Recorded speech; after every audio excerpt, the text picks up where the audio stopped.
So, guys, have you ever seen it, ever experienced this with a certain piece of media where you've known about it for years? It might be a film, TV show, game, even an album. And your mind, you're like, it's this. You know, in your mind, you think it's exactly a certain thing. And then when you actually experience it, it is that, but it's also not. And it really takes you off guard. Have you ever experienced that? As in, it's a pleasant surprise, do you mean? Yeah, but I kind of, yeah.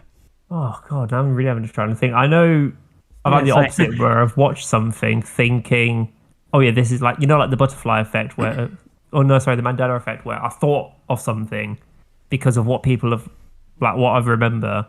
But then I go to watch it, I'm just like, what the fuck?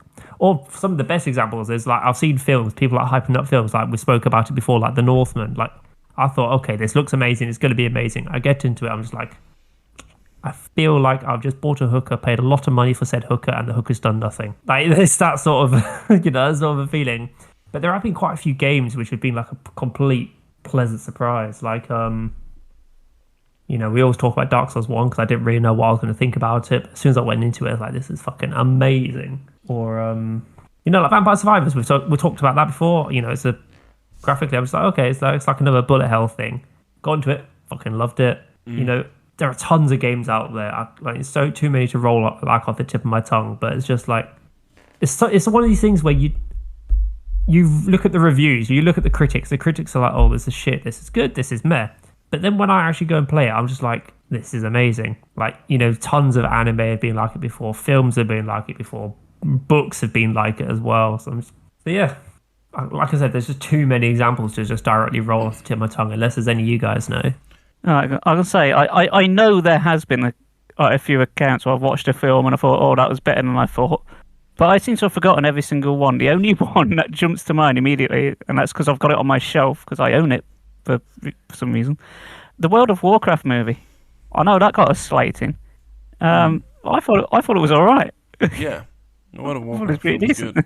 Yeah, I don't see why people were slagging it off so much. I mean, I think my answer will become apparent when we actually get into the episode, but it happened to me recently with a piece of media, and I'm still thinking about it, and it's just kind of redefined what I thought of a complete genre and series. Well, maybe not genre, but a complete series that I think I completely shoehorned into. This is what it is. And when I watch it, that's what I'm going to get. I got that, but I got something else I did not expect. I am actually going to talk about that in this episode. But I was just wondering if any of you had something like that. Oh, well, like I said, it's happened so many times. But when you ask someone a question and you've got like a thesaurus or a dictionary worth of possible responses, like my secretary in my brain is like, quick, let's find this correct piece of information we need to talk about.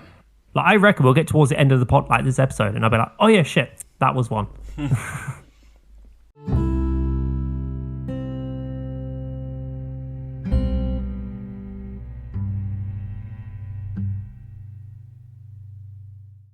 Welcome to Victory Achieved Podcast, a video game podcast. I'm Dan, and I'm with Brandon and Chris. Yep. hello. So, I recently played Ocarina of Time, guys. I decided to replay it. I had this idea that I wanted to play it on a whole weekend. Well, originally it was a day, but I'm a busy man, and sadly, I knew that wasn't going to happen. So I set aside a weekend, and I was like, this weekend I'm going to play Ocarina of Time from start to finish. I'm not going to let anyone distract me. I'm going to I was near enough home alone, and I was like, I'm going to try and blast through this game as quick as I can. I managed to finish the game in 15 hours and 18 minutes. That's not taking into account the credits, but it's just the credits. So until I've beaten Ganon, it was 15 hours and 18 minutes. Yeah, it's not the most impressive time, There are people who've done it far quicker, but I was pretty proud of it. I know I could have shaved time off, but it was really fun just on a whole weekend, just blasting through Ocarina of Time. I hadn't played it in years, and it was just, it was so good.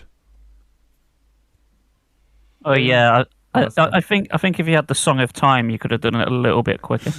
No, it's the song of Double Time. Well, not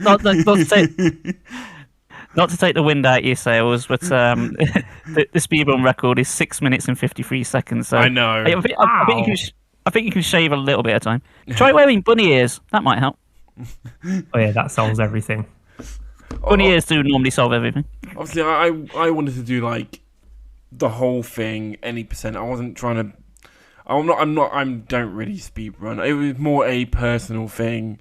There's nothing very serious about it, but I managed to do all of Young Link in 4 hours and 1 minute. Yeah. Nice. Does that include getting to the point where you got to turn back at him again to go down the well?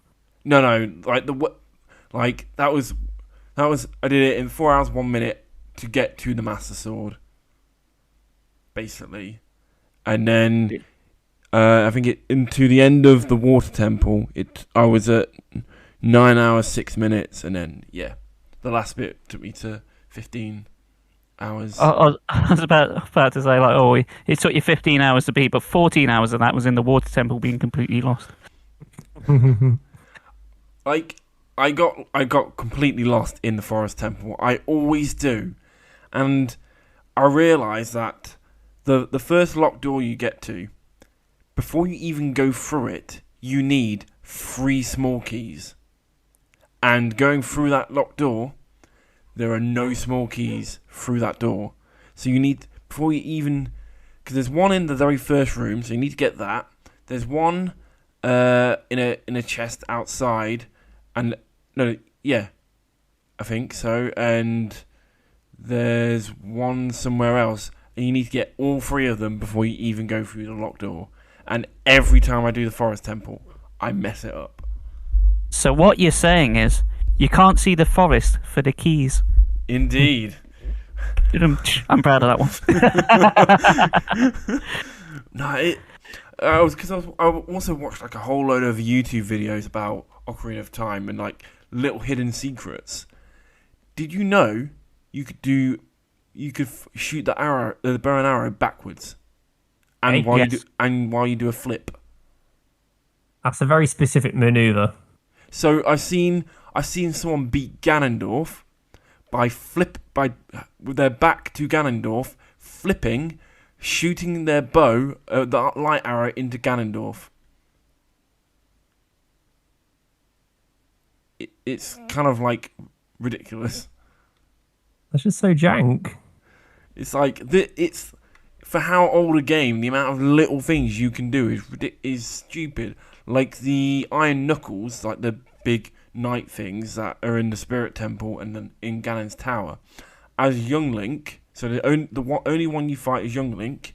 You can, if you crouch and then if you do a crouch stab, Iron Knuckles cannot hit you at all because you're too small. Wow. There's just I still got a whole load more video.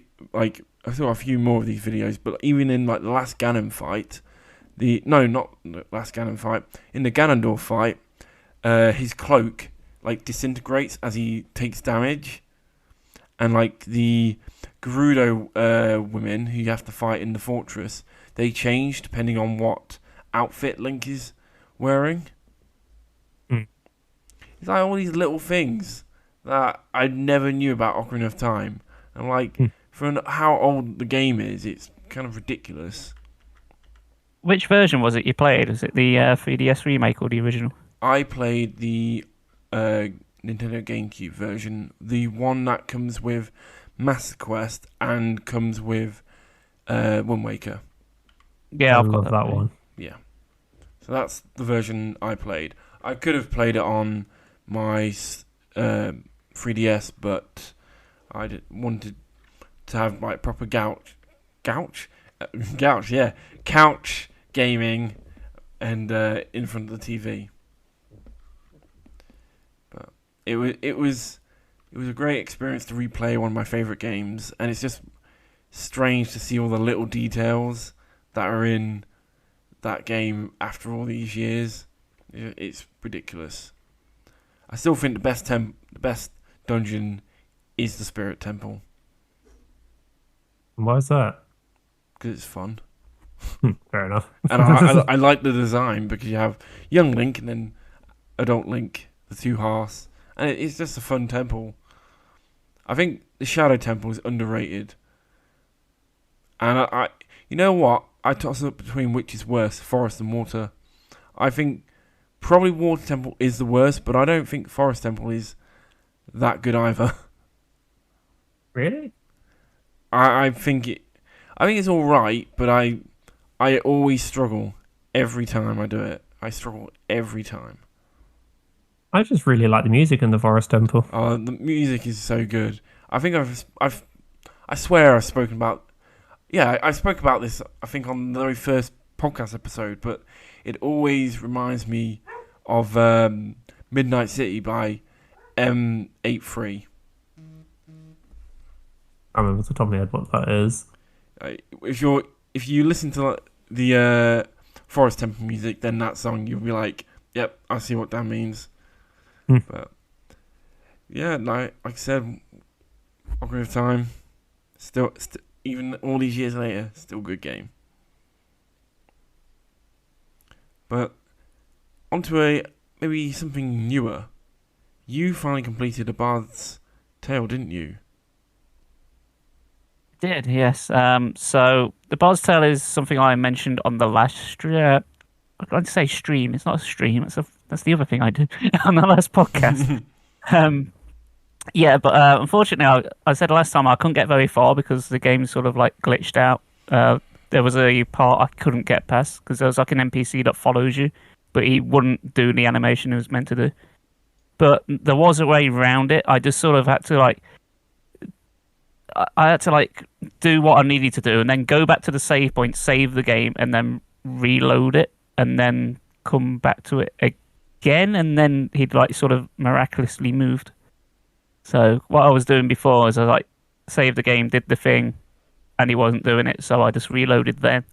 But if I saved after I did the thing I needed to, and then reload, then it magically worked, which you wouldn't think to do, because you think, no, I'd just soft lock myself permanently now. But no, it worked. So so I've carried on playing for the game of the Bard's Tale, and yeah, it was all right. It got quite samey towards the end. Combat encounters is pretty much boiled down to the same thing because you can have at my end game you can have 4 summons active at any one time, but you just ended up having the same 4 active, and then your main character is just wandering around doing one of 2 things, just running away waiting for your MP and HP to regenerate, and when it finally hits full, just run up to them and just smack the enemy, and that's pretty much rinse repeat for the rest of the game. And some of the later dungeons just keep going on and on and on. They don't take forever, and the game is generous with checkpoints and saves. But there's certain maps near the end they're just pretty much just linear corridors, just gauntlets of enemies. But you never ever change your strategy. It's the same. So it just got a bit boring towards the end. And the last boss was pretty easy as well. I'll give it this. The ending to the Bard's Tale, spoilers for a 25-plus-year-old game, by the way. So, oh no. No. But by the end, you have multiple choices, and basically the plot of this game is you're a bard, and he pretty much just looks out for himself. He's really cocky and arrogant, by design. And you're meant to be basically you're off to save a princess because your character wants to get laid. It's that simple. But you get there, and it turns out this woman you're trying to save is a demon in disguise, and the guy you've been trying to fight and foil the entire game is technically the good guy because he's like trying to imprison her. He's like, "No, you fool! You release her, you bloody idiot!" And then, but you have three choices. It's like you can either side with the guy who you thought was the villain, and then you like fight the last boss as usual. You can side with the girl, like, and get the girl, quote unquote, but she still transforms into a demon by the end. And you kind of get a happy ending because your character survives. It's just like the apocalypse happens. You're now married to this demon, but she transforms into like a 10-foot demon, and like she picks you up and like carries you in her arms like you've just married. Fair enough.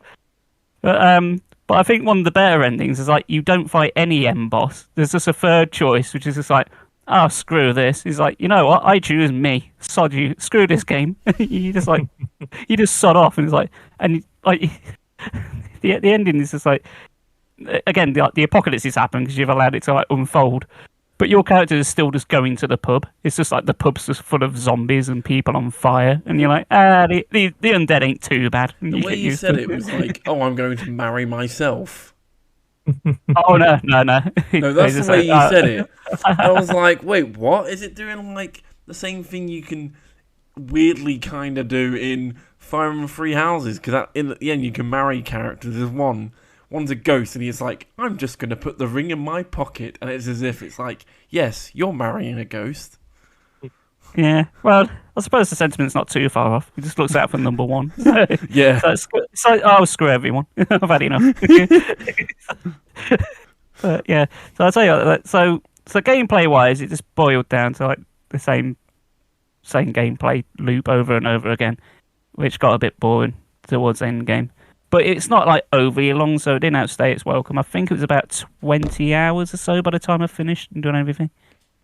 But the plot itself is quite linear. It's like go to here, do the dungeon, but like you don't sort of go back to places like once they're done, then you like just move on. So, but yeah, but I think the ending kind of made up for it because the endings were quite funny. They do have a sort of Monty Python-esque humour to them. So I still sort of recommend it. If you're looking for a game with like just a sense of humour, it's just the combat system isn't too deep. But it's a fun time. Well, didn't you also play something else? I did. Well, I played a couple of things. Nothing too new. So, which one shall I discuss first? Oh, I'll go with a quick and easy one. I went with Sonic CD. I've been playing that because I'm going to live stream that tomorrow at time of recording.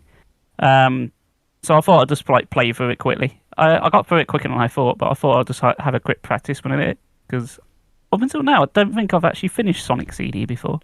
I think I played it quite a lot when I was a kid, but I never actually beat it. I think I've played Sonic CD because wasn't it part of one of the collections? Am I getting that right? You are, because that's the version I played. It's a Sonic Gems collection. Yes, I got stuck and then I never played it again.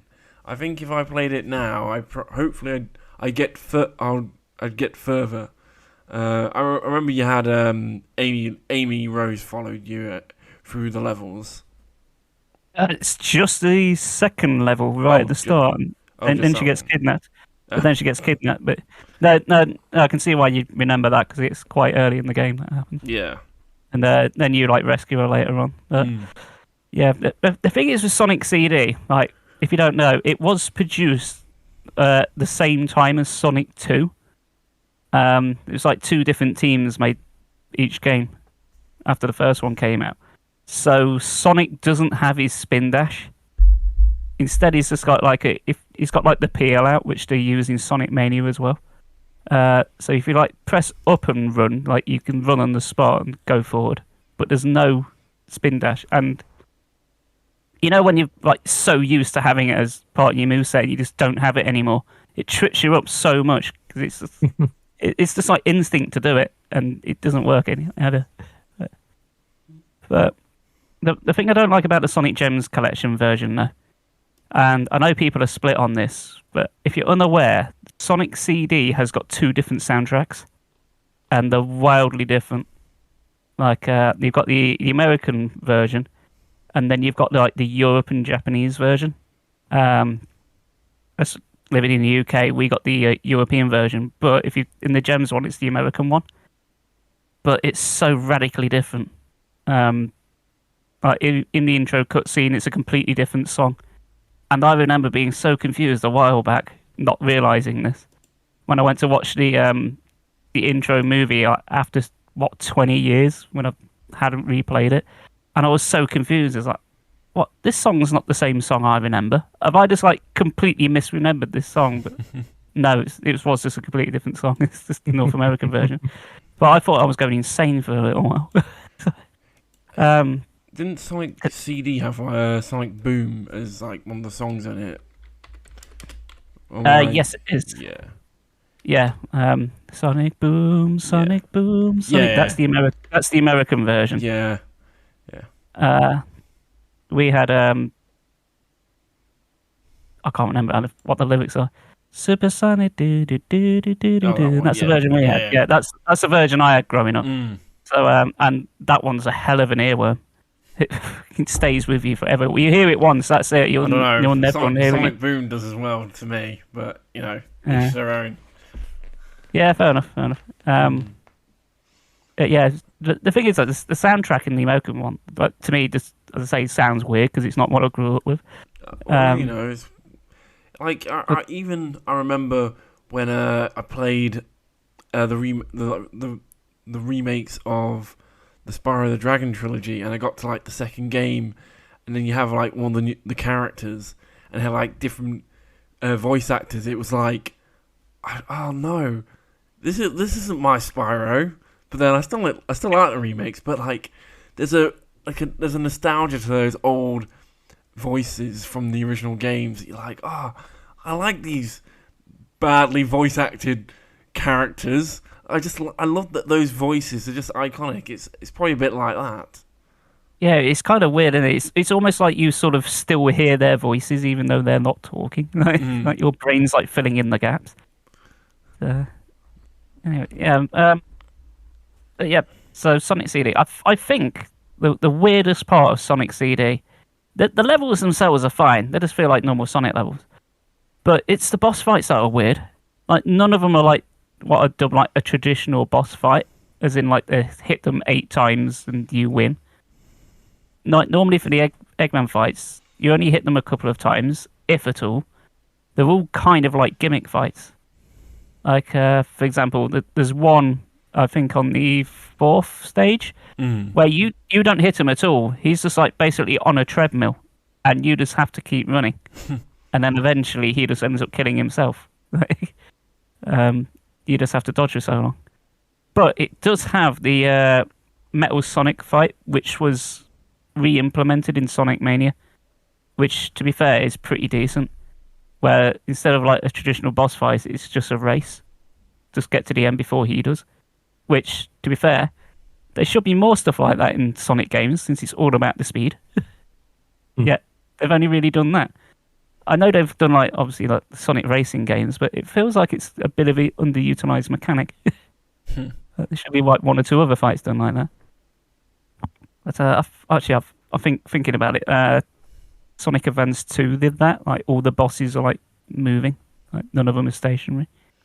Well, I don't think they do them as well. They tend to be more annoying because even though you're constantly moving and they're running away from you. So every time you hit them, you sort of get pinged back, and it's just a case of catching up. And that's not as fun. It feels more annoying, especially if you miss or get hit and then ping back again. That just gets tedious and annoying. Having a proper race though, that feels pretty good, especially when you win. And I think it only felt good for me to win because when I was a kid, that's the bit I always got stuck on. I always got to Metal Sonic and just couldn't do it. I got killed every time. That was where all of my game overs came from. I was fine up until then. Then the difficulty suddenly ramps up, but it should do. It feels earned when you finally do it. It's like the Dark Souls of classic Sonic levels. Yeah. But yeah, Sonic CD, it's a good game. It's not the best though. That still goes to Sonic Mania and then Sonic 3 and Knuckles. Sonic Adventure Battle 2, that's my go-to Sonic game. I do really like that one, to be fair. Fucking amazing. Yeah, I got Come all on, the there's emblems. Zebrahead in it, come on. I got all the emblems in that. I used to love just trying to chase all the emblems and raising the Charles in the gardens. Yeah, I spent. That's the only game I've ever done, bar sort of Pokemon where you like raise creatures. I actually spent time doing the Chow thing. I've not done it since. I've done it once to like get all the emblems. That's it. That's before trophies were a thing. So, but I think once is enough. Yeah. Oh fuck! I just remembered, Dan. You know from the introduction. Yeah. I told you it would come to me. Oh, right. I was like, wait, where's he going with this? Right, yeah. Subnautica. Oh, Holy yeah. shit! Yeah. Like, Yeah. Subnautica. That was one. I thought, okay, it's just gonna be a jank survival game, but no, it fucking impressed me. Well, since you bring that question up, how about I actually talk about that series or that thing? So, I watched the original Mobile Suit Gundam, and it's really good, but I did not expect what I expected. So, the original Mobile Suit Gundam is basically Japanese Star Wars. As a the most simplest way to explain it, it is one of the most action-packed and bloodthirsty animes I've seen in a long time. Is it actually that bloodthirsty? Oh my gosh. The amount of... I say bloodthirsty, like, it's not gory, but the amount of, like, battle suits or mech suits that are getting destroyed, amount of battle spaceships and all that in all three films, that's just firing on all cylinders all the fucking time. And it doesn't help that the main character is a 15-year-old boy. So he's just blowing big spaceships up in his Gundam, and it's like, fucking hell. I can't believe how bloodthirsty he is as this Gundam pilot. It's ridiculous. And these are filmed from the 80s. It's like, I just can't believe how brutal it is. So, Mobile Suit Gundam is I don't want to say, it's not the original mech anime or mech thing, but it's the thing that brought the genre into the limelight. And, things like Pacific Rim wouldn't exist without Mobile Suit Gundam and many other things. And, as I say, it's basically like Japanese Star Wars, because you have the Earth Federation Force, who are basically the Rebel Alliance, and then you have the other force that are basically the Empire, who are called the Zeon, and the Zeon are basically just trying to control the galaxy, and Earth Federation forces are just fighting back and want a bit more of peace. And so it just kind of goes with that. It's this big war that's going on between the two factions, and it was just like the three films, because it's the original series condensed into 3 films. They're all on Netflix, so I had a great time watching all of them. And when I mentioned about my question of, have you ever thought of a piece of media and then something, you watch it and then it is what you think it is, but isn't? So, in Gundam, there's something called new type.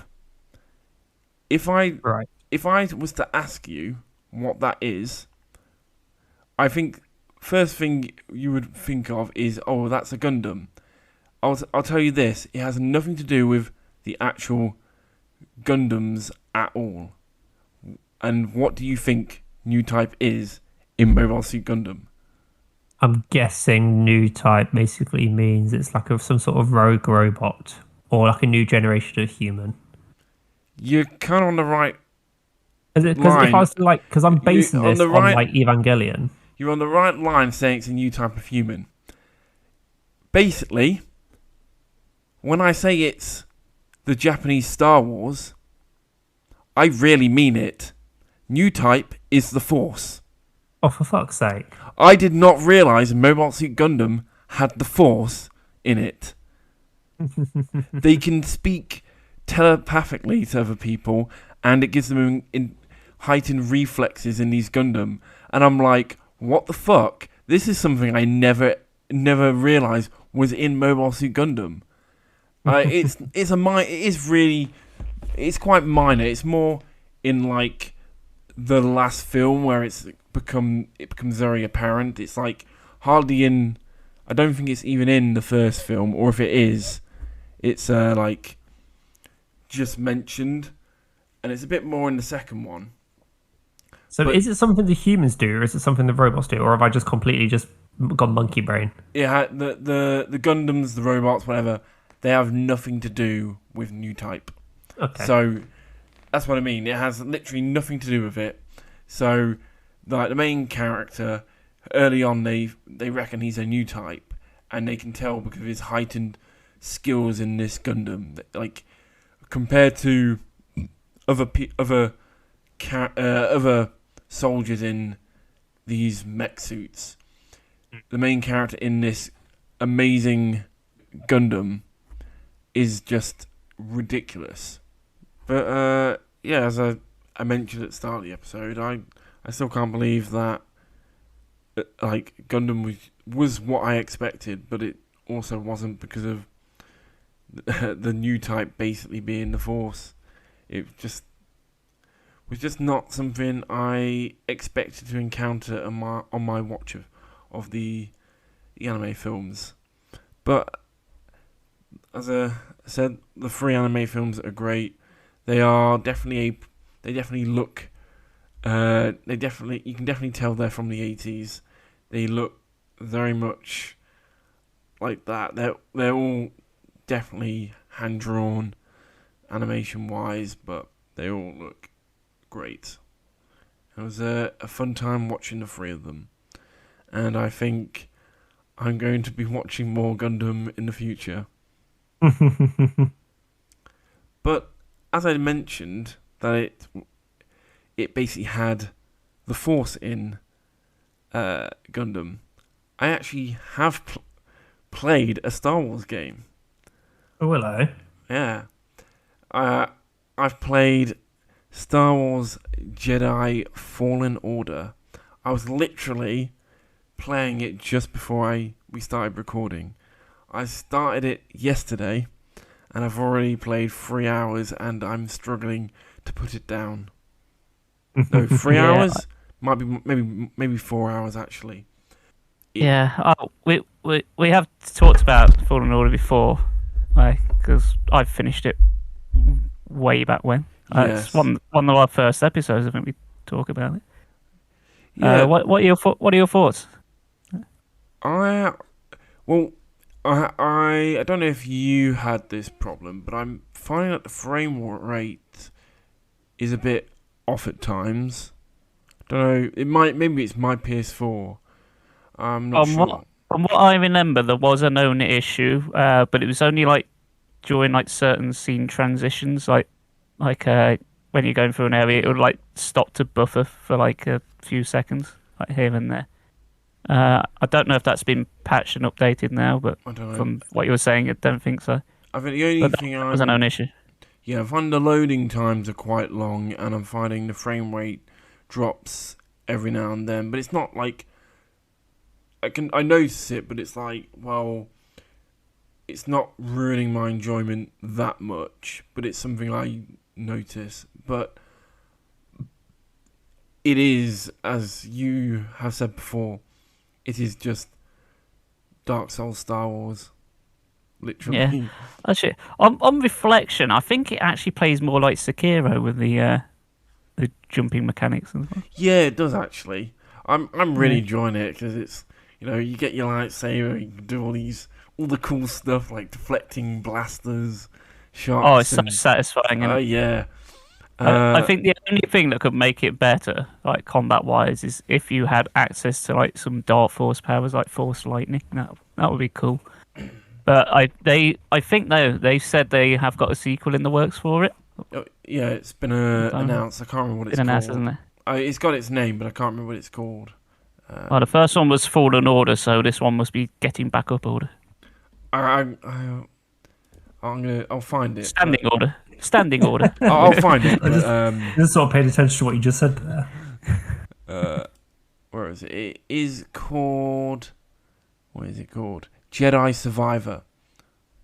I prefer my title. Yeah. Jedi Standing Order. So Star Wars Jedi Survivor is the sequel, but Fallen Order. So far, I like Cal. I think he's a fun protagonist.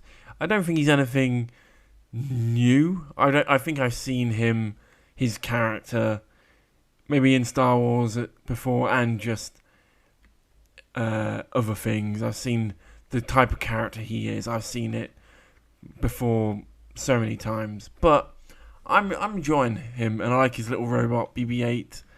I was gonna say that BD. I said BB-8. He's the main character. Yeah, that's the film one. It's so close. I know. The droid in Fallen Order, he's really cool. I like how he's healing as well. Yeah, well, it makes sense, doesn't it? I wonder how you do it. Getting like the stim packs and and I like how he's like scans the environment and that, and you can be like, "Oh, you're right." He's like, "Yep," just like beep, doing all the beeps and boops.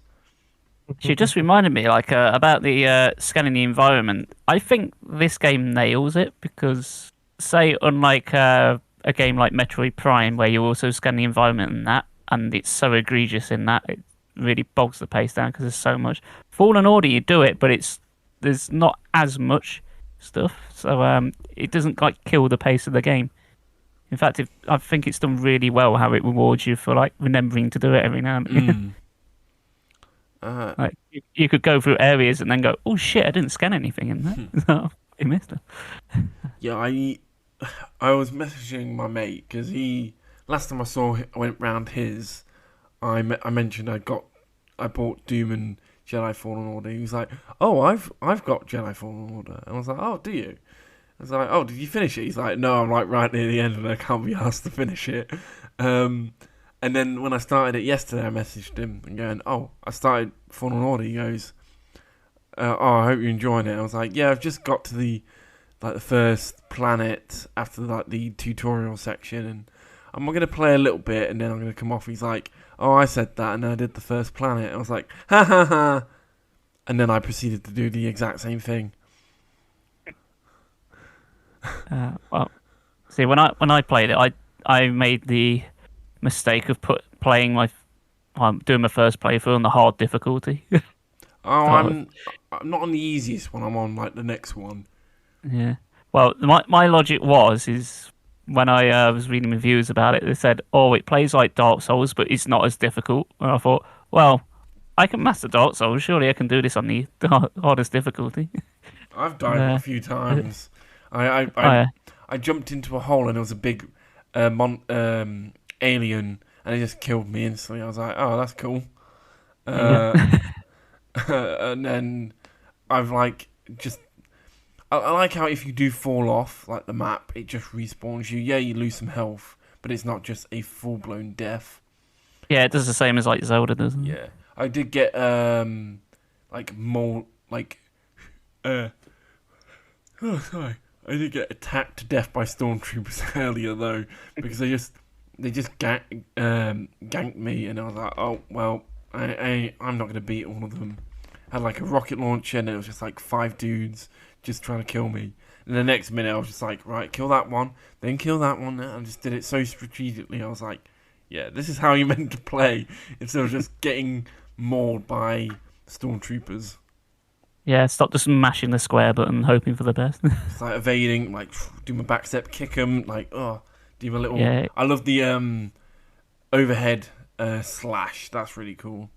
You press triangle. But I'm liking like the different moves that you can get so far. I've not got many, but I like them. and yeah, it's been pretty fun, and with the environments and that, and the story seems fine. I think my only thing though is the woman who's I can't always forgotten her name, but she's like, I've closed myself off to the Force. I'm instantly like, I don't know why, she's evil. I just have this weird feeling she's evil. I've closed She does myself. have that air about her. She does have that air about her. Yeah, she's like, I've closed myself off to the Force because I'm at the dark side. I'm just expecting that. I'm like, no. And she's like, I am the second sister. No. No, well, that's not the case because her and the second sister were there next to each other, so I know that's not a thing. But it's, it has that kind of, she's got that weird feel that it's like, I don't trust you. I do like how they set up like the main antagonist for the game. Like it's like no secret who it is. They set them up quite well. Mm. It's almost like they've got an intro thing. It's like, well, I shall be your villain for the evening. Ah, yes. Sip some wine and here we go. But, yep, Jedi Fallen Order is a new game that I'm playing. I'm very, very much enjoying it. Yeah. Good. Well, I do have one more game I can discuss on this episode. You were mentioning Ocarina of Time earlier, so I think it's about time I talk about Crash 4. It's about time. I still hate the title. I'm sorry, but I still hate the title. Why do you hate it? It just feels it just feels shit. It's like Crash 4. It's about time. It's like, really? One, it is about time travel. I know it is. I know it is. But it feels. I think. Yeah, I remember what I said. This is why I complained about it. I remember just now. It feels more like a statement than a title. It's like it's 22 years since Crash 3 came out. It's like Crash 4. It's about time, and it just feels a statement. But I added it to my library today, and I'm going to download it at some point to play it as well. Well, I think really, if you're going to call it a statement, the real title of it should be "It's about dying a lot and pressing the A button so much." So usual, the usual with Crash. Yeah. As usual, I've discovered during my time with Crash 4, I discovered that I am very consistent with the Crash series. That being, I'm fucking shit at it. I'm really bad at Crash 4. I was playing it this afternoon. I was thinking, how am I failing this much? I've been playing platformers my entire life. It's like, I can do Rocket Knight Adventures, I can do Sonic, I can do Mario. Why am I struggling so much with Crash? Why does it want me dead? Everything in this game wants to kill you. The plants want to kill you, the walls want to kill you, the boxes want to kill you now. Because there's like flaming boxes, which are a new obstacle in the game. It's like, fucking hell. Does anything not want me dead? It's like, what did Crash do to piss everything off so much? Did I just hate the colour orange or something? But yeah, Crash 4, to go into a bit more detail. So it kind of plays just like the other one. Especially if you played the Nitro trilogy. That's the one. Yeah, if you played that before, you pretty much know what you're going into. I will say this: the platforming is far more polished. It feels a lot better than it does in the trilogy. But to make up for it, the difficulty has been ramped up so much. For me, I think it's more of a hindrance than anything. I find the levels to be far too long.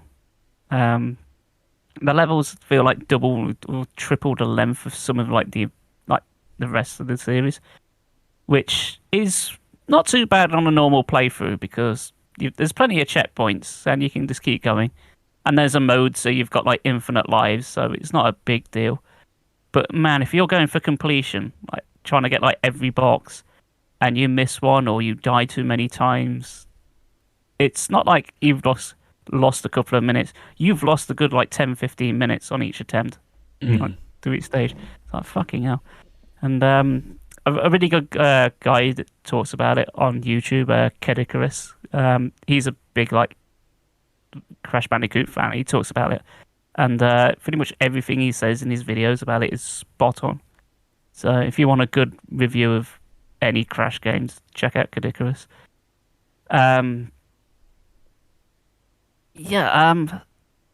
do like the game so far. I haven't beaten it yet, and there's absolutely fucking no way on this earth I'm going for 100%. Not even going to attempt it. I haven't done one on a single stage. I thought I'd at least get stage 1 down, but nope.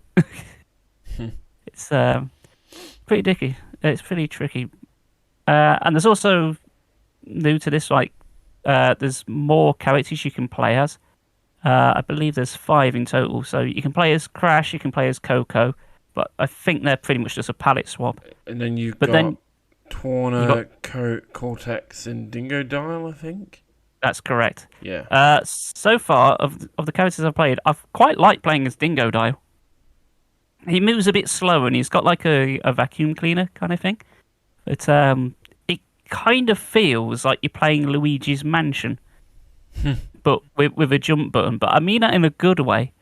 I actually quite liked him. I think he's more fun to play as. So I think how I noticed it for me is like the level I played prior to playing as Dingo Dial for the first time. I was dying in the stage beforehand so much. I was struggling quite a bit. But then I got to Dingo's stage, and I got like pretty much all the way to the end without dying once. I thought, hang on, have I found like a preferred play style? I must have. I seem to be doing so much better then. And yeah, I quite like playing it. But I can't say the same for Tawna. Tawna's gimmick is like she's got a grappling hook, but it seems very sort of temperamental as to what she can hit and what she can't. It seems all over the place. There's certain like boxes in the background that you can break, but you can only do them on like really set points, even though it looks like she should be able to hit them from like where like other places she could stand. It's like the sort of like an invisible step or something you could stand on. If it was more visible, like in the foreground, saying "Stand here, dumbass," to use your grapple hook, that would be great. But that doesn't really exist, so I found myself just sort of like running back and forth a little bit, just trying to find that sweet spot for the prompt to come up. But the prompt doesn't come up above Tawna; it comes up on like the top of the boxes. And if they're in the background, it can be quite hard to spot. You're going to need your glasses, for sure. But yeah, I didn't find it was fun to play as. And Cortex, I've actually, of time of recording, I've not actually got around to playing any Cortex stages yet, which is weird because I've done like over half the game, I'd say. I think there's all in all 43 stages at minimum to like just beat the main campaign. That's before any of the bonus stages or any like the harder stages you unlock later on. That's just main campaign ones. But I haven't got to a point where I play as him yet. Yeah, so it is more Crash, but it is difficult. And from what I'd say, people generally seem to agree, from what I've seen. Not just Caddy, but loads of other people. Like, you'll have a fun time if you're just playing casually, but this game turns into a complete nightmare if you can for completion. It's just like, just don't even bother. You'll just drive yourself nuts. Don't even attempt it. Well, are you ready for a seamless transition right now? Go for it. You know how you said in Crash that it was very difficult to spot the prompts and stuff? Yeah. Well, I've not actually played this game, but it's a game which I would like to talk about because I discovered it recently. And that's Observation Suite 4. Okay. So it's a really interesting game. So, you know, quite often, you know, you would have played games like Spot the Difference and whatever. But so the whole concept of Observation Suite is similar to like Five Nights at Freddy's, where you're basically employed to work between midnight and 6 o'clock in the morning. And you're basically told that, you know, look after these, 6 rooms, but just be aware there's a bit of an activity going on in them. You just got to flick through in the cameras. And if you do spot an anomaly, so that's actually branded as an anomaly, if you identify so it could be things like an extra object has appeared in a room, or There's a missing object, there's an intruder, a ghost, a camera distortion, an abyss presence, other. So that's basically the concept. So you'll have 6 cameras, which you cycle through on like a building. So you could have, so on one of them, you've got the sauna, hallway, living room, bedroom, kitchen, office, for example. So you'd cycle through these 6 cameras and you just, just be paying attention to what's going on. And, some of the images in there are like really hard. So like you can have like the sauna is a very easy room. It's basically like the sauna, 2 pillows, window, wall, floor, whatever. It's dead easy. Then you'll have some rooms where it's just like in the kitchen, you've got a kitchen table, you've got some cooking supplies on the side, you've got like a box of fruit, you've got paintings on the walls, you've got like pattern flooring. It's just things like that. And then other rooms will have their own little quirks and stuff. So like you're going through it and you're just trying to find these changes. And after a period of time, if you don't find them fast enough, it'll give you a prompt saying, oh, too many anomalies are present. This is an emergency. Like quickly find and solve these anomalies. And you just sort of panic. You're just looking through. You're just like, what the fuck has changed? I can't see anything that's changed. But like, these can be things like really subtle. So it could be like, say for example, there's like a bowl of 14 apples. It could be, oh, there's now 13 apples there. Or one of the magazines is now underneath the table, or a new, like, it's honestly, it's so good. Like some of the big YouTubers played it. So like Jacksepticeye's played it, Markiplier's played it. And you're just watching them and you're just like, even if you're watching it and you're just like, what the fuck has changed? It's just like, it looks really, really interesting. So if you're interested in just like a horror puzzle, or like a horror puzzle version of Spot the Difference, Observation Suite looks really, really cool to play. Obviously, like the more you play it, you probably get easier. You get really tuned into like what's there and what's not. So I don't know what the longevity of the game necessarily is, because I think at the moment there's only like sort of three or so maps to choose from. But if they want to keep Sorry. When you say Observation Suite, I've just tried looking at it, and I've been redirected to a game called I'm on Observation Duty 4. That's it, Observation Duty 4, not Observation Suite. Observation Suite is Psychology Room. Yeah, sorry about that. I don't know why I keep calling it Observation Suite. Yeah, it's Observation Duty 4. Obviously, I need to be on Observation Duty if I can't find what the title is. Oh dear. Well, maybe it was called that, and that's what's changed. That's the anomaly. Maybe it's what's changed. That's the present anomaly. And surprisingly, it's only £4 on Steam. So yeah, I mean, like, so if you're like googling some images, like look at some of like the maps on it. So you see, I'm just going to type it now. Observation Duty 4.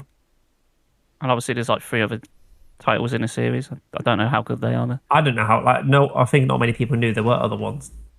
Well, the first one's only £1.69. So. Yeah, but I mean, like if you look at the Office one, like you see like 6 pictures. You've got the table. You've got a laptop, you've got pattern flooring, you've got things on there, but it could literally be things like, oh, the painting's now frowning. You know what I mean? It's like really subtle changes that you couldn't detect. But like the really cool ones are like the intruders, the ghosts, the abyss presence, the distortions. Some of them are quite subtle, but some of them are just like really obvious and freaky. Yeah. So I'm on Observation Duty 4. It looks really, really interesting if anyone wants to check it out. Not Observation Suite, Observation Duty. Nice. Haven't you played one more game? Yes, I've also played another horror game. Look, I've actually been playing stuff other than Dark Chronicle and Elden Ring. Don't say strange things like that. So I played a game called Little Hope. So if you've heard of games like Until Dawn, House of Ashes, So this is the next game. So obviously it goes Until Dawn, Man of Medan, House of Ashes, and then Little Hope. Oh, this is before The Quarry. Because The Quarry is the current one. I don't know where it fits into the timeline on it. They're all disconnected stories, aren't they? Yeah, that's what I thought they were. But there is like some sort of chronological order to them. I think. I don't know. But yeah, so Little Hope is about... I don't want to spoil the ending because, you need to actually see the ending because you're just like, wow, it's such an interesting ending. But basically, it starts off where you're in a house fire. This little girl was causing a house fire. The little girl is called Megan. So obviously, it's like a play off, Drake and Josh, where you're like, Megan! But, so she sets the house on fire because she's, somewhat of a witch. She's in league with the devil. And almost everyone in the house dies apart from one person. You then fast forwards, you're then on this bus journey with 4 or 5 people who look really similar to the people who were in the house fire.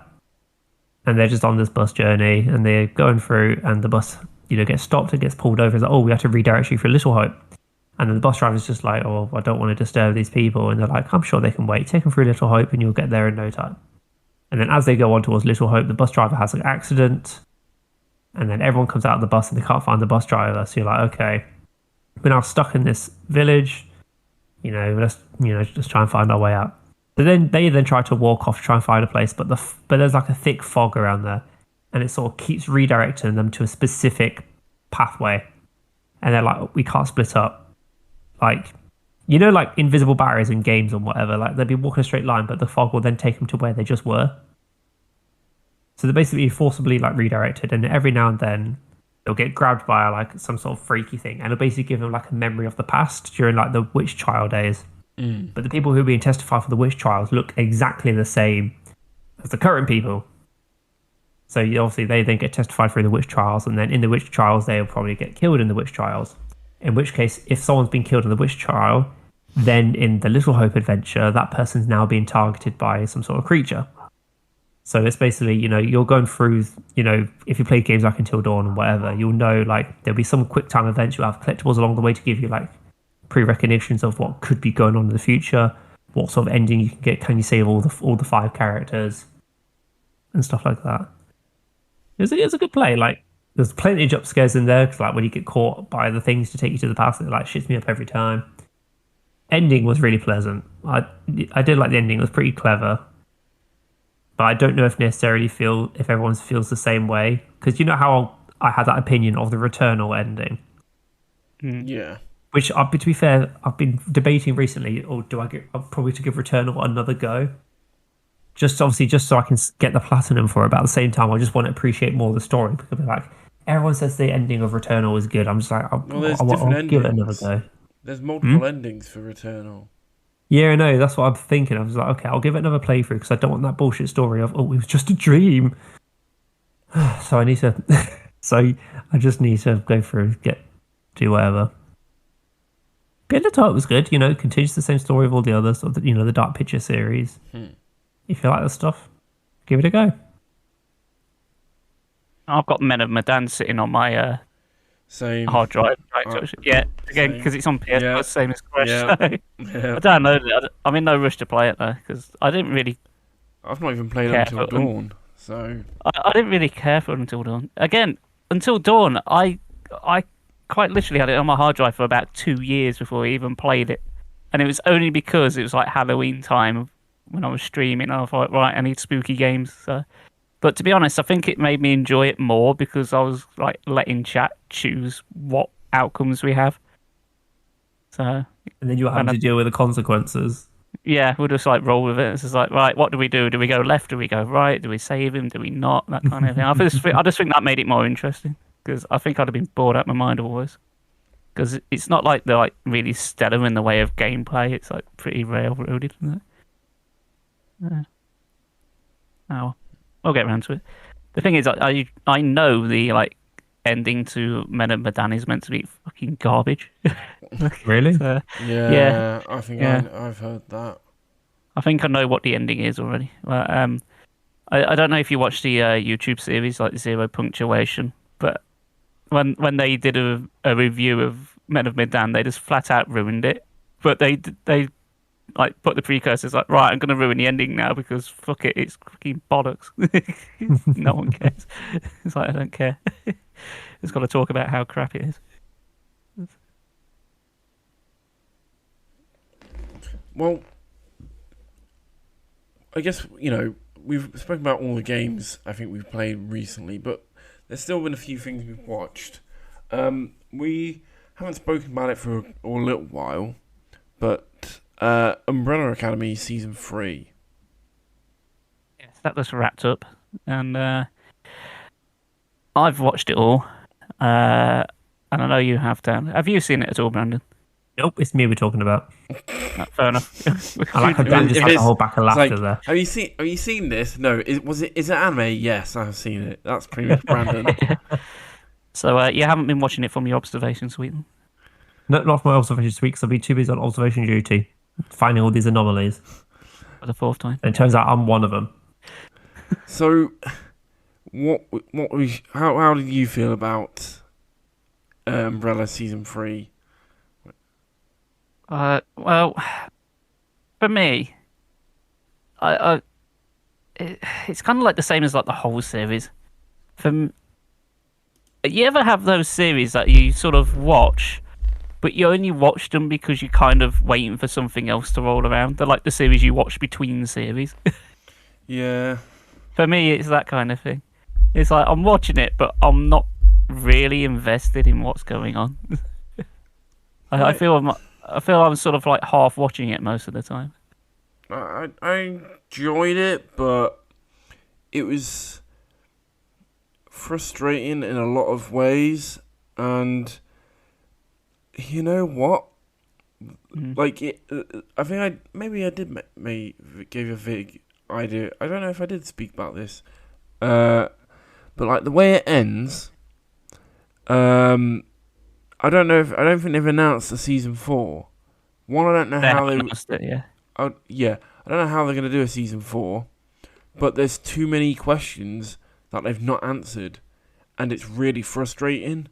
It's fair enough, fair enough if you want to. This is with any piece of media. If you can have questions that aren't answered and have and have your audience make up their own fan theories or make up their own answers about those questions. And that's quite good, but they're more ambiguous stuff. When it's like Reginald Hargreaves, there's just too much we don't know, and it's so frustrating. And if this is it, it's really annoying that we're never going to get those answers, because those answers should have been in this 3rd season, and they just weren't there. Yeah, it feels like instead of like answering or making something concrete, they're just throwing another curveball into it. For me, it feels like this whole series, it seems to be making up as it goes along.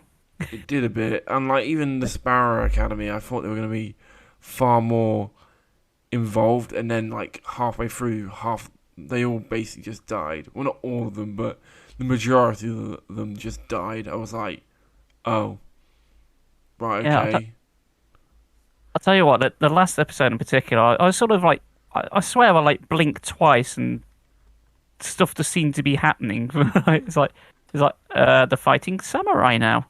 Oh, now they're in a machine. Have I missed something? It's like, I watched it all, and I was like, what's happening now? Like, I swear I've been following it, and I don't seem to be following it. That's really just feel like that. I know. I'm glad I'm not the only one that feels like that. It's like, am I just thick? Like, oh yeah, but still. I enjoyed it, but it left bad taste in my mouth because there's just too much unresolved, even now, and a lot of those answers we should have got, especially if this is the final season, and we're just left thinking, well, great. So I think it's the worst of the bunch of the 3 seasons. It was easily the worst one. Yeah. Oh yeah. I mean, it feels like since like they made it clear that like the very first episode that this family doesn't get on. They're always like at each other's throats, and even now it still feels like that. But for me, how it feels like it should naturally end is like the apocalypse happens. Like, let's just say we get the bad ending. The apocalypse happens, and it's just because they still can't make up with each other. They're still that petty, and that's how the series ends. It's like they don't save the day. They're just so petty that the whole universe ends. I think that's how it should basically end. It's like, yeah. No, it's annoying, but it is just what it is. Yeah, you look at like all the other things in terms of like the superhero genre, because it kind of falls into that, and it just doesn't compare. They basically gave Allison the same storyline as Wanda in WandaVision. Yeah, yeah, it is going that way, like taking the kids away. And, Yeah. yeah, I see what you mean. It's like just trying to copy other ones, but aren't doing it. Sorry, not WandaVision. Doctor Strange. Ah, okay. Yeah. No, it's still Wanda, but in Multiverse of Madness, she basically had the exact same plot line as Wanda in Multiverse of Madness. Yeah, it does seem like they go out their way to like make things more complicated than they really need to be. Yeah. Yeah. I'll tell you what it reminds me of, like going off a very slight tangent. Did you ever see the series Misfits? Yeah. Yeah. No. That had a similar sort of thing, and that had Robert Sheehan in it as well. And that had a thing where something like event happens and they never explain it. Is Robert Sheehan behind it all? Is he doing something behind the scenes? It's like, I'm going to get like the plot and just like drop it in the bin, and then they're forced to make it up as we go along. No idea. But, I mean, I can't really say I recommend it, if I'm brutally honest. I do feel like I've waited. Well, I suppose really the whole series up until now. It started off as like being interesting, but it's just piled on more and more crap, and it just seems to be getting worse. It feels like I'm wasting my time now. I think one thing I say they always got right is the family dynamic of the Hargreaves. It always felt like none of them was the main character. They all collectively felt like the main character. It wasn't like one, maybe you could say 5 at times, but definitely in this season, not one of them felt like they took centre stage. I think probably Luther more than anyone this season. I do like Luther. I can see why you say it, but at the same time, he also didn't.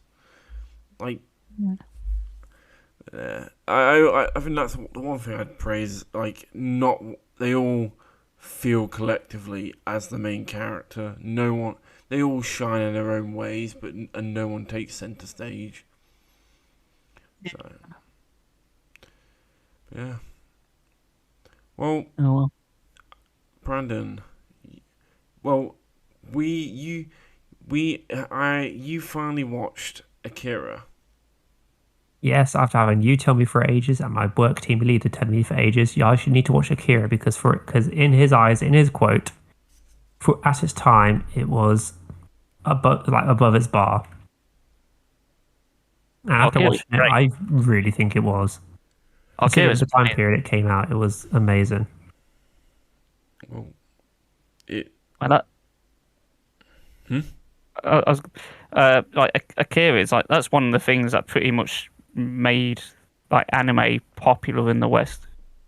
Oh yeah. Like definitely.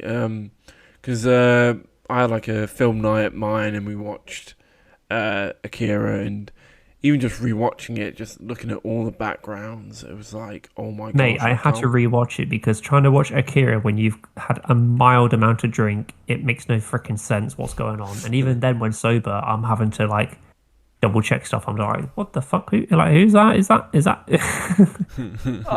Especially like when Tetsuo starts tripping. He's like, that's not helping. Well, the main reason I wanted to know is because like when we were watching it, I was like, why is Tetsuo like just behaving the way he is? Like, why is he pulling off this tragic homeboy thing?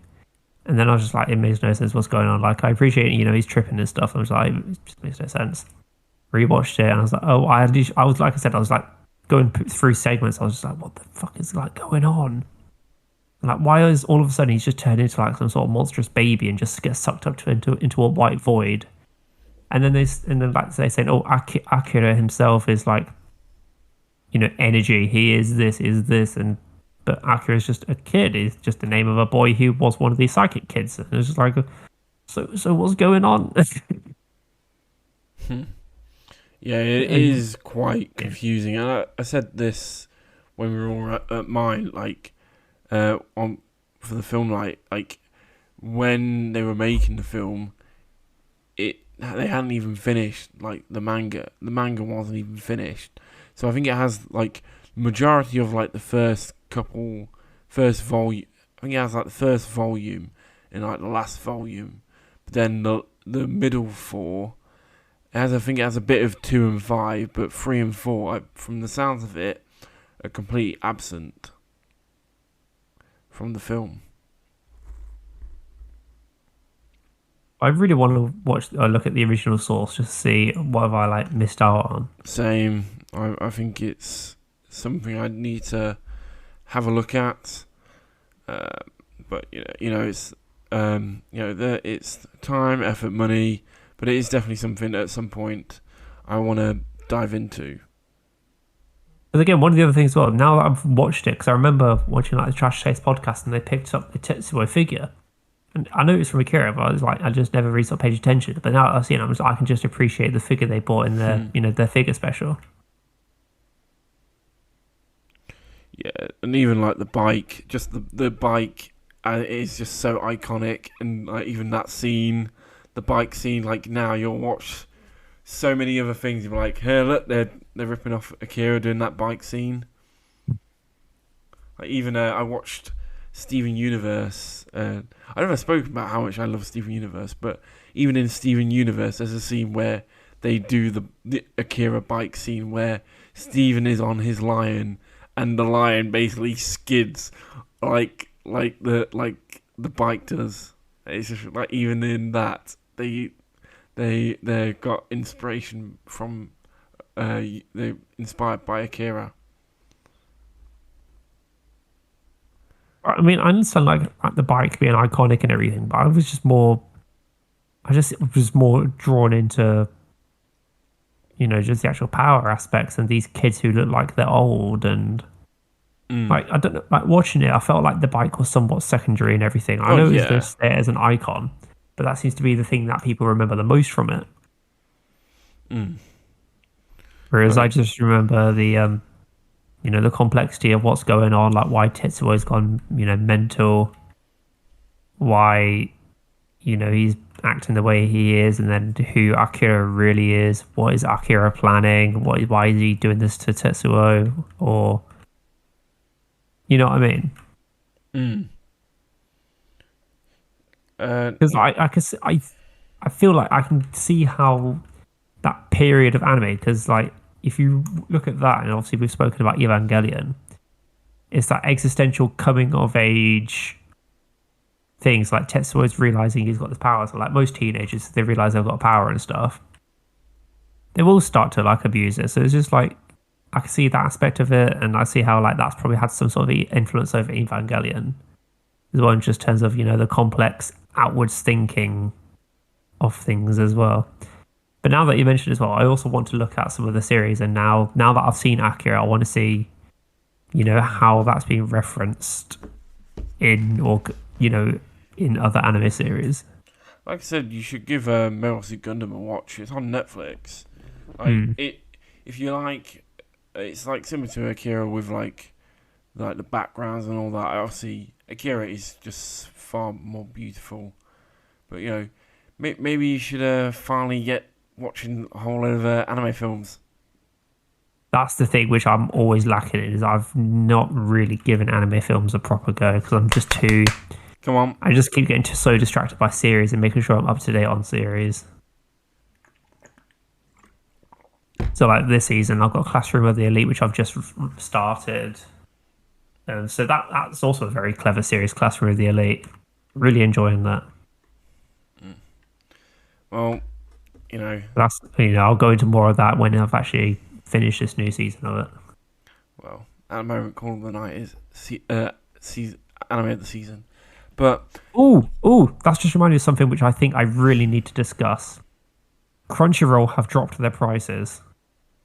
Not by much, but they did drop their prices indeed. But I mean, in this current day and age where the cost of everything is increasing, the fact that Crunchyroll took that big dick move and were like, you know what? We're going to drop our prices, even though it's a matter of like a quid or so. It's the fact that Crunchyroll and Funimation have merged, so the anime inventory is bigger, and they like drop the prices, even though they've now got more of a monopoly over the anime industry. I find that, really like hand on heart, like a good pat on the back for the anime industry. I'm hoping now that they've dropped the prices, it does suck the fact that the reason why a lot of people pirate stuff is, probably because of the cost, but it's just because like not a lot of stuff is available everywhere. But I just find it really nice they've dropped the prices. And speaking of which, Code Geass is now on Crunchyroll, so they are still actively increasing the libraries. Oh yeah. So I feel like that's really, really good of them. Things are changing. But do we want to talk about our last topic? Have we got enough time? We've got enough time. We're on 1 hour 20. Yeah, go for it. Let's go for it. Let's make this show magic, shall we? All right. What a magical transition. And spellbounding, right? Go on, Chris. Introduce it since it was your idea in the first place. Okay, yeah, so if it's bad, blame me. Yep, that's what we're going to do. Yep. Fair enough. So, a couple of episodes ago, we did one called Video Game Weapons, in which we discussed our favourite weapons, or the most fun ones to use. And we thought by extension, we should do like this sort of second half of it and talk about our favourite spells to use in games. For one reason or another. Because we thought spells could really be their own topic because they're quite broad. And do they really count as weapons? Yes and no. But rather than we thought we'd just make things a bit more black and white and say, yeah, they're separate. So we're going to do some of our favourite spells. Who wants to go first? I've got a spell which I want to talk to you first of all. Go for it. So obviously we've mentioned, like me and Dan mentioned, quite a few episodes ago that we got back into RuneScape. Oh my god! And one of the spells which gosh. I chased after when I got into the membership was I did the quest Underground Tunnel. And so obviously to do that, my phone just went off as I was talking. How inappropriate! So I was going through the Underground Tunnel quests, and one of the quest rewards for that is Ivan's Blast. Or Iban's Blast, and which you need the Iban staff to do it. I have no idea what this is. Such an overpowered spell for like how easily you can get it. So, like, just to put into perspective, you need like roughly 50 magic, I think 55 magic to use. Yeah, maybe 50 magic to use it.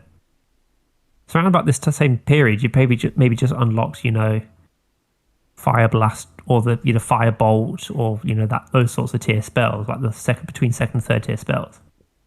But Iban's Staff, yeah, it's expensive to cast, but it just hits for like 24 straight out the bat. It's almost like it doubles your like magic power, like in terms of how much damage you can do. So because you own that spell, you can basically just take on a lot of the high level monsters a lot easier. Like you can do quests a lot easier.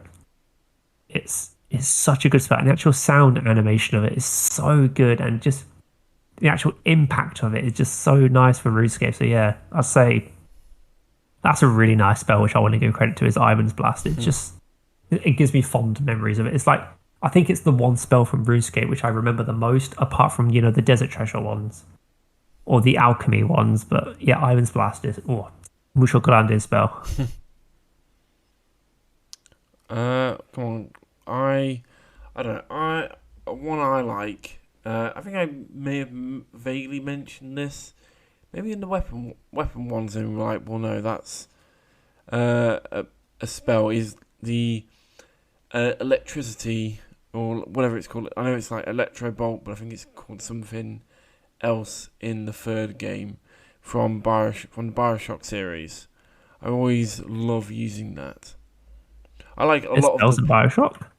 Yeah, like plasmids and the I can't remember what they're called in the third game, but yeah, vigors, yeah, the plasmids and vigors, like the electric and the fire one, really good. I really enjoy using them on enemies. Yeah, I think we were saying last time we were debating about BioShock for the same reason. But we were on about was it the Swarm of Bees was pretty cool Oh yeah, as well. yeah. It was, and then in the Vigor one was the Murder of Crows. That's right, yeah. They're fun. Mm. What about you, Chris? Well, I thought how easy this would be to fill up the entire list just with spells from Dark Souls, but I think we're going to limit it to one. So we'd be a miss if we didn't on the Victory Achieved podcast. It wouldn't be right, would it? So, as you may or may not know, on my Twitch channel, we've got a command which is like a running joke that simply states "cast fireball," and I've even got an emote of it. So obviously, it's got to be a fireball. But which one? There's a few. But if I only had to pick one out of the series, it would be Great Chaos Fireball from Dark Souls 1. Two reasons. One, amazing. you can get it. You can get it really easily. Like you just join a covenant and boom, there you go. Have fun with that.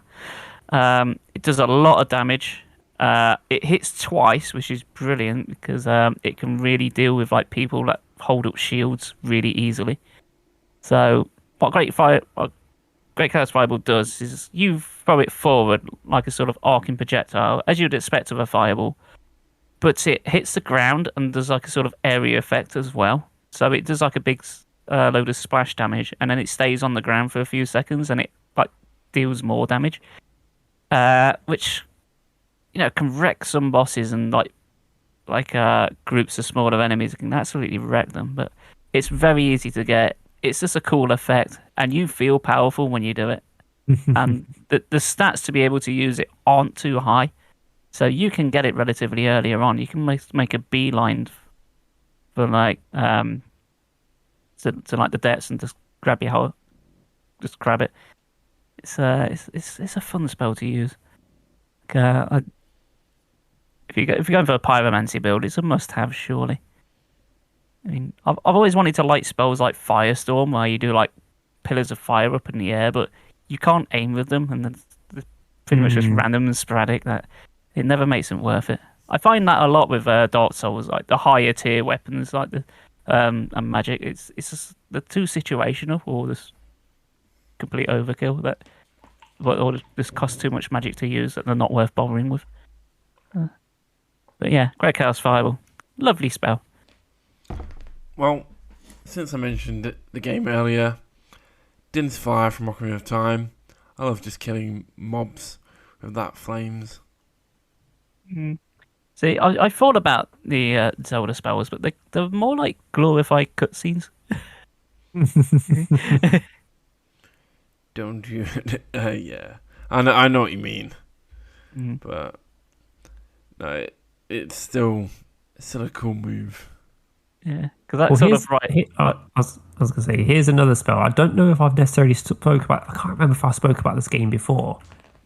Have I spoken about Two Worlds before? I'm not sure. I don't think so.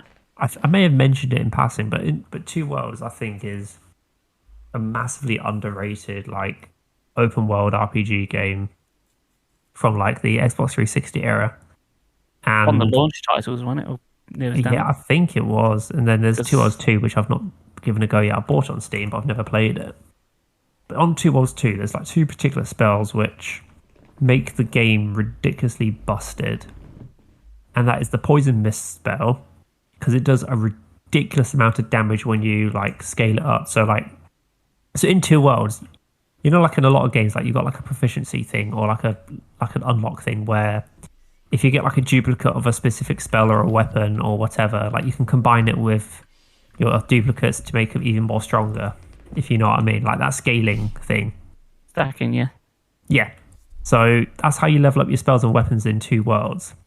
And as you level up Poison Mist, like you could just literally like quick travel to like shops, buy like the Poison Mist spell, stack it ridiculously fast. And it's such a massive AoE for like really cheap mana cost. It does massive damage. It does poison damage.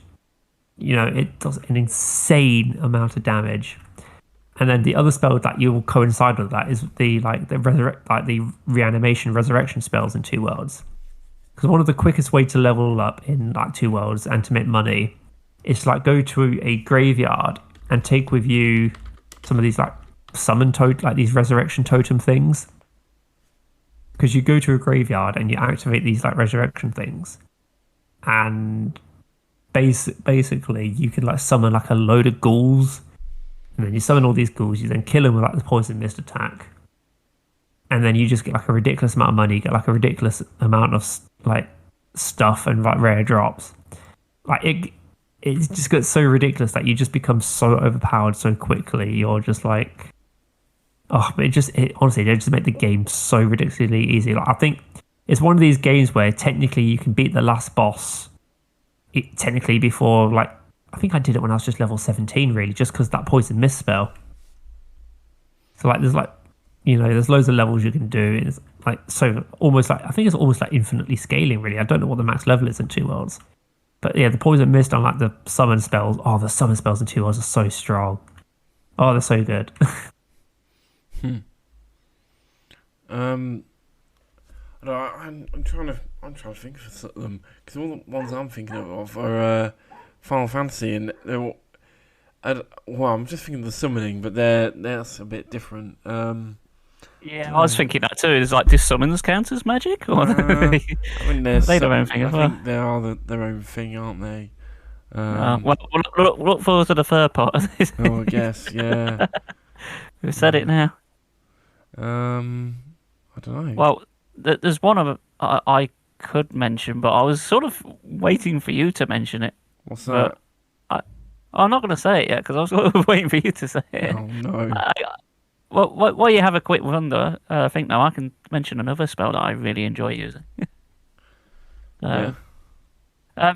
You guys ever played the Might and Magic games? No. Because No. I know there's like the Heroes on Might and Magic, which is pretty popular, but this is not the series I'm talking about. And I'm kind of upset because I really like this series, but they're owned by Ubisoft, and Ubisoft like just killed it now. If you like type in Might and Magic, it's just like fucking shitty Ubisoft mobile games now. It's such a sad, tragic end to this franchise. But so Might and Magic, in particular the 6, 7, and 8, were really good like first-person RPGs. I fucking can't recommend them enough. And then for some reason they only got like sort of middling to average reviews at the time, and I don't understand why, because they're so immersive, they're so good, and I highly recommend them. But one of the memories I have of this game, and my dad plays it, and so does my cousin, and a couple of my friends have played it as well, and they all agree it's really cool. But it requires a certain setup, so here's what you do. So you go to an early game area, right? You cast a spell called Fly, which, as you can imagine, will allow you to fly. But that's not the spell I'm thinking of. On the screen, you've got like a sort of mini map, and it shows you like where enemies are. They're sort of represented by red dots. And what you do is you go to like a really early game area where enemies at the start of the game are giving you lots of hassle. You're struggling with them. You fly above them and sort of wait for them to group underneath you because they don't have ranged attacks because they're still early game enemies.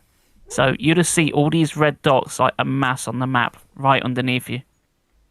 Then what you do is you fly just a little bit out their way because you outspeed them. And then hit the enter key, which basically makes the game go into like turn-based combat mode. And then you cast one of my favourite spells to use in any game, which is one simply titled Meteor Shower, which, as you may imagine, makes a shower of meteorites fall from the sky. And they do quite a lot of damage. And the thing is, you've got a load of these red dots on the minimap, all these weak enemies that can't do jack shit.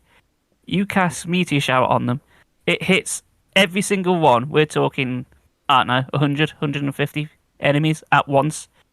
And all those red dots instantly just turn to yellow because you've killed every single one of them in one go.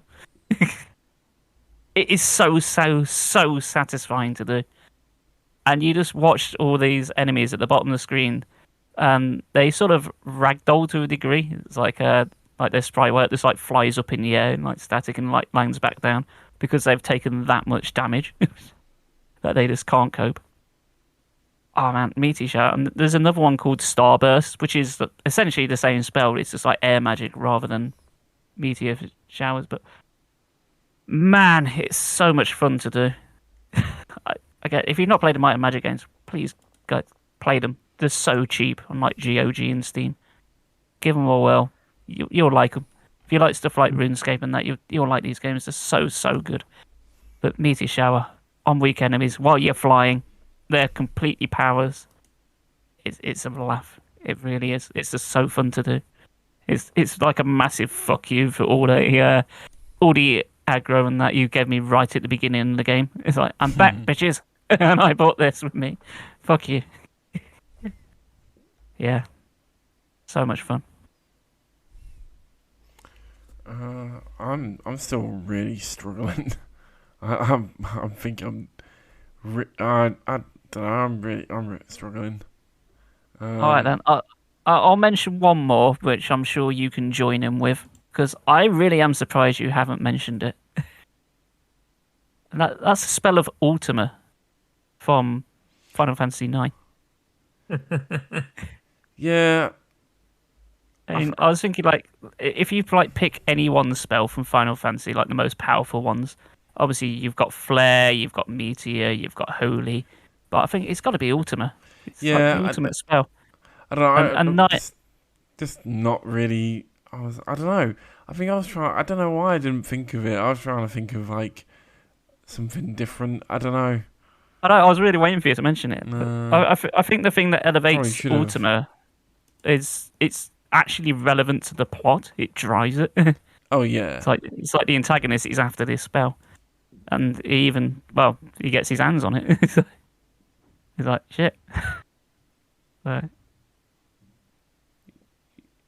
You sure that's right? Isn't it? Or isn't it a different game?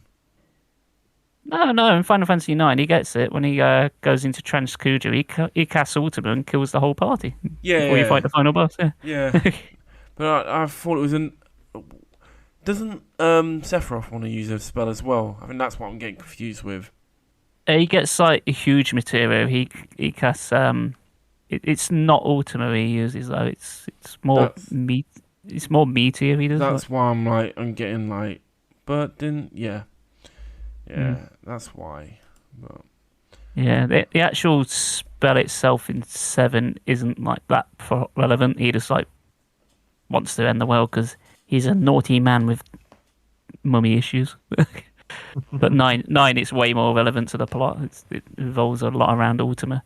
So I think that just elevates like the threat level of it, and it's in like all the other Ultima Final Fantasy games as well as pretty much like the end game spell, which normally just means bigger numbers on the screen, which is nice, admittedly.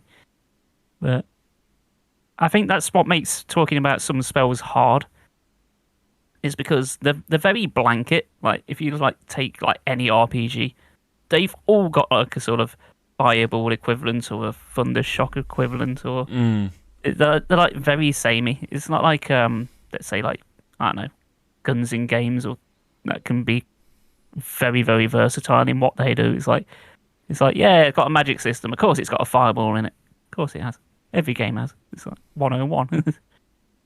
That's why I was thinking like I'm trying to think of like good spells in like because I've finished it recently, like the Elder Scrolls games. Like, what really good spells you got in there? It's like, well, none really. They like do exactly what they say on the tin. It's just generic Thunderbolt spell. Yeah, they're cool to use, but they don't stand out. They're not like Meteor Shower from Might and Magic. They're not that cool to use. Yes. I'm struggling to think of any unless Brandon's got any more. Well, I've got a spell from Elden Ring which I want to give a reference to. Go for it. I'm part way through my Magic playthrough, and at the start of Elden Ring, like in the Magic only playthrough, the one spell which carried me throughout that horrible early game of a Magic playthrough where you've got barely any spells, barely any FP, barely anything. and that's Carrion Slicer. No, do you know what I mean? Yeah, I know the one. Yeah. It's literally for 4 FP, you just swing a magic sword. It's effectively no-brain magic. It's like you got a sword, but you don't. It does a ridiculous amount of damage. It only costs 4. It stun locks like smaller enemies. It carried me so much against like Marguerite, Godfrey. Oh god, yeah, Marguerite, yeah, Godric the Grafted. Yeah, Margaret Godric. It didn't help me against Renala because I had to switch to more incantation styles. So like Lightning Bolt has been an absolute godsend. Rotten Breath has been an absolute godsend. Like actually being able to put Scarlet Rot on things has been amazing. It's getting gradually easier and easier with spells. Now that I'm sort of knowing what's good where and what works. I still think I'm going to have a hard time against Malekith because he just fucking moves around everywhere. So I might have to cheese him with Rotten Breath, provided he takes Scarlet Rot. Well, I did a magic only run on Elden Ring. Like pretty much as soon as the game came out, it was like on day 2 of release. I did a magic only run, not knowing what the fuck I was in for because the game had only just come out. It's like, yeah, I don't know what I'm doing. So I'll tell you something. If I only picked one spell from Elden Ring, Magic Glint Blade, all the way. That spell is amazing. Really? Really. So here's what makes it so good. It's got low FP cost, which is great. You can cast it without aggroing enemies. And the good thing about this is the spell itself has a sort of delay on it before it fires. But that's part of what makes it fantastic. Because if you notice, if you like cast a magic spell on like enemies, and especially like PvP or like invaders, if you cast a spell, they have a tendency to dodge like straight away, don't they? But if you do Magic Glint Blade, because it's got that slight delay, they see you casting, you control out the way, and they still get hit because it's got that slight delay on. And it's amazing for like every boss fight, and it homes in slightly, so you can go into a fight without something that's been aggroed, and you can spam off about 6 or 7 of these just due to the delay. And by the time they've turned around, you've already hit them like 7, 8 times. And they're probably normally dead by now. But you can cast it while you're still moving, and as I say, it doesn't take that much FP to think. It carried my whole game. As soon as I got it, it was a complete game changer. That was it. I had the win button. I was using it on the final boss. I didn't really have to change. I used the gravity, is it rock throw spell for a bit. That was quite useful, like early game. But that rapidly lost use as the game went on because it just wasn't damaging enough. But Magic Glint Blade kept scaling up, so the damage kept going as I was going through. And then you've got like the staffs as well, which increase your intelligence. So yeah, Magic Glint Blade, mate, best spell in the game for my money. Give it a whirl; it'll change your life. Any more ideas about spells yet, Dan? No, I think I'm a bit blank. I think my mind's been on other things, to be honest. So I'm not one from the Soul series. I guess it was one from the Soul series. I know you said the Chaos Fireball. It probably would be that, but if it wasn't that, it would be from Dark Souls 1, I'm gonna forget its name. What's it called? I'm gonna have to get it. Find it now. I know exact. I think it's like the dragon one. Is that what's it called? I'm gonna instantly see it and be like that one. It is Crystal Souls. No, yes, Crystal Soul Spear, or is it White Dragon Breath? One of those two. I can't remember which one exactly. I don't know what you mean.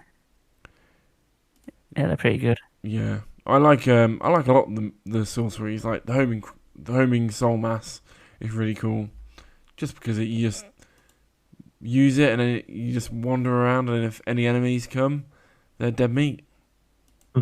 Yep. It's great. I'll tell you what would be easier to talk about. It would be like spells that are absolute crap.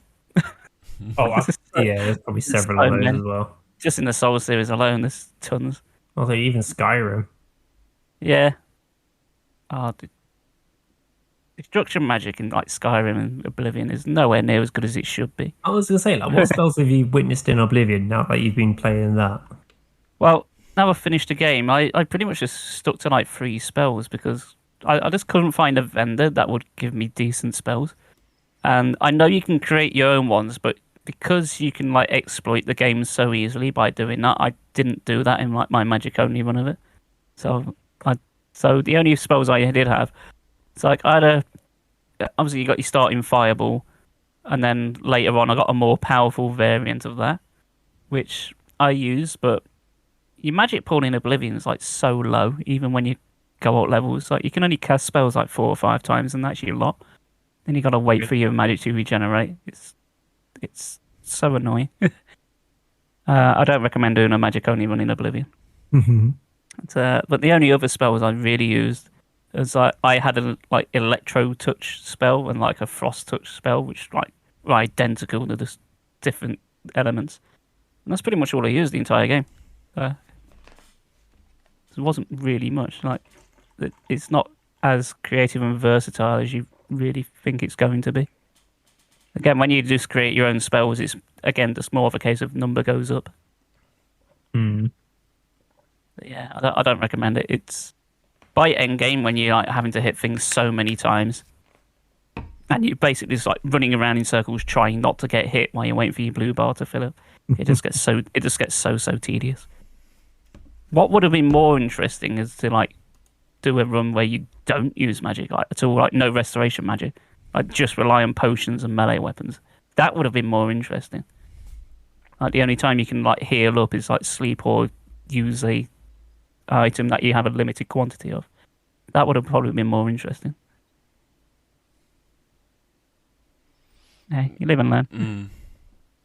Well, I guess that is our episode. What a magical ending. I guess. Yeah. I'm glad it's our episode and not somebody else's. Yeah, I'm glad. Yeah, like always, guys, you can follow us on social media. We have Instagram, Twitter, Facebook, all the usual things that people expect you to have social media-wise. OnlyFans, no. OnlyFans, no. Not yet. Not yet. We yet to do a hot tub stream. If we can get money out of it, we bloody well will. As always, you can follow these two on their Twitches, doing whatever they do. I'm still Arknightsing. Whatever I ask them that they're going to do right now, they might not be doing in 2 weeks, so I don't know. So I'll still be sucking at games. That's. I'll still be playing Arknights. I'm yet to find like another game to play. I'll probably end up playing like Shredder's Revenge for like a 4th time.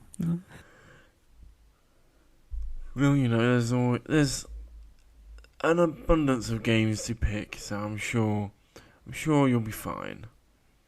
But, you know, as always, follow our social medias, follow these guys on Twitch, and you'll hear us in another 2 weeks. That's been episode 2032, guys. Episode 2032. Oh, yes. Man, I didn't realise we got up that high. Yes, episode 32. Oh. God, we're getting on. I think I'm feeling tired. I'm like, oh. Are you crashing? A little bit, yeah. I need to cast a restoration spell on you. Oh, please. I was going to say that. I was like, even at this time yesterday, I was done. I was ready for bed. I think I was about falling asleep. Yeah. Need some coffee. That's very magic. No, not this time. But I didn't have like an espresso at 2 o'clock in the morning. My God. I did feel jittery, but I just couldn't sleep. I think I'm gonna go have an ice cream and then watch some Grand Tour, then go bed. So that's my That's plan. mighty jolly fine. While looking at, Are you watching the series or like the specials? I'm watching the series from the beginning.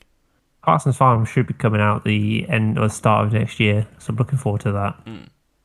Well, but yeah, you'll hear us in 2 weeks. Be safe and enjoy. Bye. Bye. Take care, guys. Stay magical.